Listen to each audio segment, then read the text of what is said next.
Hello! Lauma just released a few days ago, so in this video we're going to take a look at what she does, how to build her, how to play her, and test a bunch of teams. First, let's take a look at her abilities. When Lauma is in the team, the bloom reaction will instead be replaced by lunar blooms. In paper, it actually doesn't change anything, but doing those lunar blooms will give you one verdant dew stack every 2.5 seconds, going up to 3 stacks. Those verdant dew stacks can then be consumed by some abilities to deal more damage. Currently, only Lauma's hold skill can consume them, but future Notcry characters might be able to use them too. Her normal attacks apply Dendro, and that's about it, but that's already pretty good. Her charge attack turns her into a deer to move around the world and gives you access to a double jump. On paper, this might sound good for exploration, but it moves so slowly that you would actually move faster by not using it at all. So yeah, it looks cool, but it's not very useful. Her skill summons an area around you that follows your character and applies 1 unit of Dendro every 2 seconds, and it has a 15 seconds duration with a 12 seconds cooldown, so it can have permanent uptime. It also reduces the enemy's resistance to both Hydro and Dendro by up to 25%, scaling with your talent level. Alternatively, she can also hold the skill instead of tapping it, which will do exactly the same thing, but it will also consume your verdant dew stacks to deal more damage, scaling with her elemental mastery. Her elemental burst will increase the damage of your next bloom-related reaction, scaling with your talent level and elemental mastery, and it has a 15 seconds duration and cooldown with a 60 burst cost. By default, it will only buff your next 18 bloom reactions, but each verdant dew stack consumed by your hold skill will increase this number by 6 for a total maximum of 36 stacks. Do note that each enemy hit by a bloom-related reaction will consume a stack, so the stacks will go down faster in AoE. Her first passive will increase the team's moon sign level by 1, just like every Notcry character, and it will also slightly increase your team's lunar bloom damage based on her elemental mastery. Her Ascension 1 passive will give you buffs depending on your moon sign level. If she is the only Notcry character in your team, she will allow all of your bloom-related reactions to crit, with a 15% crit rate chance for 100% crit damage. If you have another Notcry character in your team, she will instead buff everyone's lunar bloom damage by giving it 10% crit rate and 20% crit damage. Do note that those passives do not stack, so if you have 2 Notcry characters or more in your team, you will lose the bloom crits. Her Ascension 4 passive increases her skill's damage, scaling with her elemental mastery, and she also has a passive that shows Notcry resources on the minimap. So to recap, her skill applies Dendro from off-field and reduces Dendro and Hydro resistances, and her burst buffs bloom-related reactions, and she also has a passive that can make them crit. For her rotations, it's actually very straightforward. Just hold skill into burst, and that's it. Currently, the verdant dew stacks can only be consumed by Lauma herself, so you don't really have to worry too much about them, but there is a possibility that future Notcry characters might interact with verdant dew stacks, which might maybe give some use to her tap skill, we don't know yet. Alright, now that her kit has been explained, let's move on to the build section. For her talent priority, both the skill and burst are important to level up, since they will increase the resistance shred and the bloom-related buffs respectively, and her normal attacks can be kept at level 1. For her weapons, her best free-to-play option will be the new event weapon Aetherlight Spindalute. It gives you a lot of energy recharge and elemental mastery, which are the 2 stats you care about the most.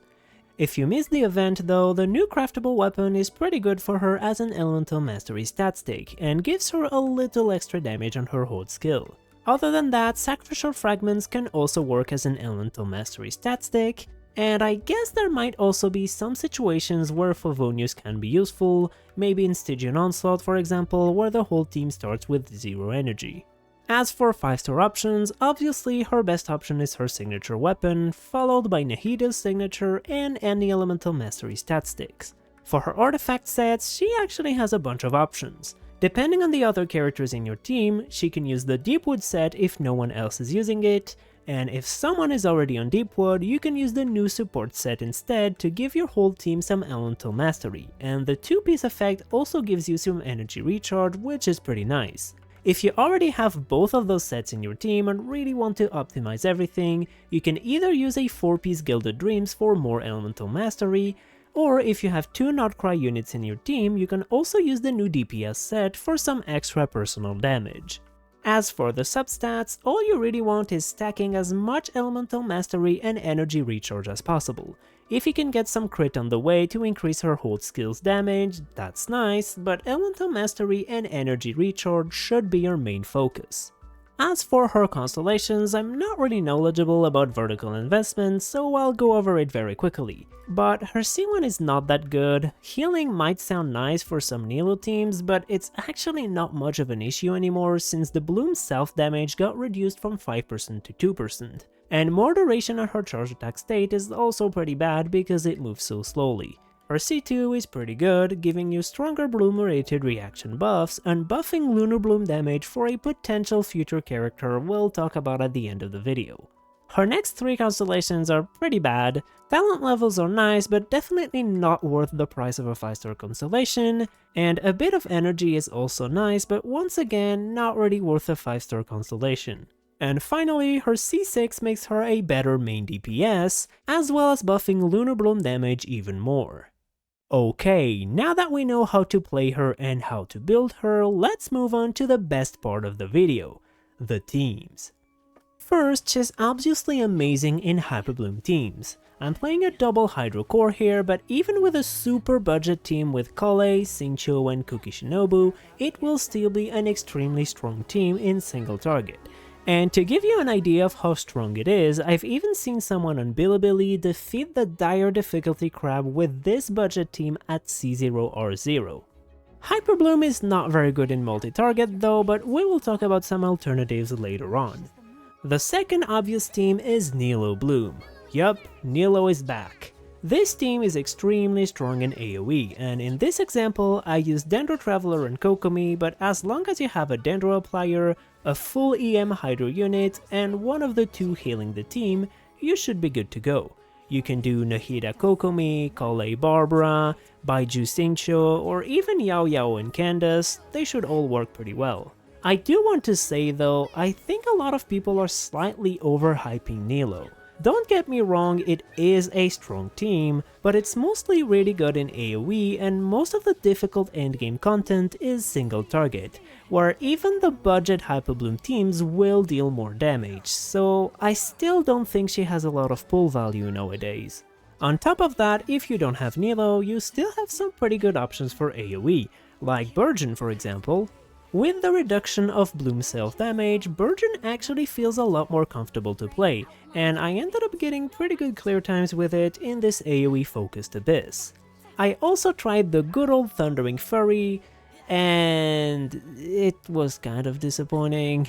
The team is not bad in theory, but in practice, everything has to line up too perfectly to make it good, so apart from being great against the triple Magukenki, there's really not a lot of situations where this team feels good to play, and I ended up just preferring the regular Burgeon team. After that, I tried some less common Hyperbloom variants, like the Super Salad team for example. It was a bit better in AoE than regular Hyperbloom, but it will be worse in single target. Also, if you have Nefer, replacing the Electro unit with Nefer here was also pretty good. You do lose the crit buff on the Hyperblooms because you have 2 Notcry units in the team, but Nefer's personal damage buffed by Sucrose on top of some Hyperblooms and having access to the Notcry resonance and the full benefits of the new sets can definitely make up for it.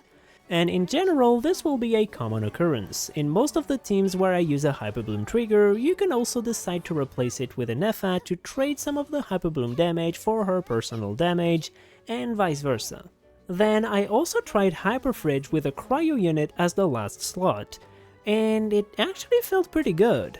It's definitely not the strongest team, but freezing enemies can feel pretty nice, when you can't freeze them in the first place, and it could be situationally useful if you need cryo application, like for the Cryo Automaton for example, or against Electro Abyss Herald or something.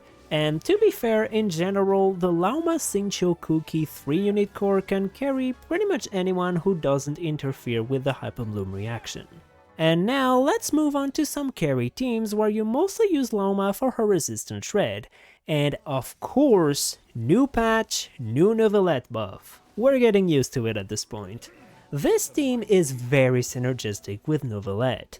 Lauma gives a 25% Hydro Red spread for Novelette and Farina, she gives a Hyper Bloom reaction buff for Nefer. The elemental application of the team lines up in a way that allows you to get a pretty good amount of blooms. Nefer's personal damage is quite significant on top of the Hyper Blooms she can trigger, and on top of all of that, you also get a shield to protect your Novelette from interruption. This team is really good, both in AoE and single target. It's definitely a pretty premium team though, having only 5-star units in it, but if you do have the puzzle pieces, it's a really good option. Also, if you don't have Nefer, you can replace her with a Hyper Bloom trigger like Raiden, or with another Electro like Auroron for the Scrolls buff for example, and it will still be a solid team. You can also play some alternatives with other Hydro characters, and it will obviously be weaker, especially with the character I chose here, but it actually felt pretty nice using a Yato in a team where he's not completely useless. And I also love using Thundering Fury on him to spam his skills, so is it good? Not really. Ayato is completely getting wheelchaired here. But if you're an Ayato enjoyer and have those characters, I definitely recommend trying it out. It was pretty fun. Then you can also use her as a shredder for Dendro carries like Kinich for example, where you don't care about her stats and just give her TTDS and don't even use her burst. Now, I don't think it's the best option for him, you can probably do some better teams with Yansan instead or something, and it does feel pretty bad using a character as strong as Lauma just to support Kinich, but it is a viable option, she does offer some things that can be nice. You can also play her in Quick Bloom teams with characters like Alhaitham for example. Now, I don't have Alhaitham, so let's pretend you're seeing an Alhaitham on the screen right now. And if you're an Alhaitham enjoyer, it's definitely a viable team that can make him a bit stronger, and it's probably his new best team. But I will say it is not quite enough to make him a good character again. You would probably deal more damage by just playing budget Hyper Bloom with Kole, Xingqiu and Kuki for example, so yeah, it is an option if you really want to play him, but it won't be that crazy either. And pretty much the same applies to Cyno. Once again, I don't have Cyno, so let's pretend Cyno became a little bit smaller, but yeah, it's probably his new best team, it does make him a bit stronger, if you like to play him, it's definitely a good option, but it's still not good enough to really push him back in the meta. But if you're a Cyno enjoyer, it's still a W. And finally, you can also play Lauma as a DPS herself. Now, the damage on your screen here will not be reflective of what you can expect from a good DPS Lauma. 2 days of resin is unfortunately not enough to get good sets of the new artifacts, but ideally for Lauma DPS you want 2 Notcry units in the team, with 1 teammate on Deepwood, which would be Nahida here, 1 teammate on the new support set, which would be Xingqiu, and Lauma on the new Notcry DPS set. Now, it's probably not the strongest team archetype, but I will say that it was pretty fun to play. There's something really satisfying in holding a Lauma skill and seeing big AoE italic numbers pop out from nowhere. So yeah, if you want to play Lauma as a DPS, this team was pretty fun, and if you don't have an Nefer, you can replace Xingqiu with Aino and replace an Nefer with someone like Kuki Shinobu. And yeah, that's about all I had to say for Lauma's current teams, but before leaving though, I would like to point out that Lauma's kit heavily implies that we're going to get a new Lunar Bloom DPS in the future that will probably synergize very well with Lauma. And with Nefer just being marketed as a Dendro unit, I think it's pretty safe to say that there's a good chance this will be the character in question. Anyway, in conclusion, Lauma is a very strong character that can fit in most Bloom archetypes and make these reactions a lot stronger. Her performance at low investment with budget teams is phenomenal, even if she's literally the only 5-star unit on your entire account with no gacha weapon, you can still make an extremely strong budget Hyper Bloom team. And sorry for the Radish enjoyers, but yeah, Lauma is definitely much stronger than Nahida in pretty much every context, except maybe Aggravate teams. Anyway, I hope you enjoyed the video, feel free to subscribe to the channel if you want to see more of those guides, and I'll see you in the next one. Bye bye!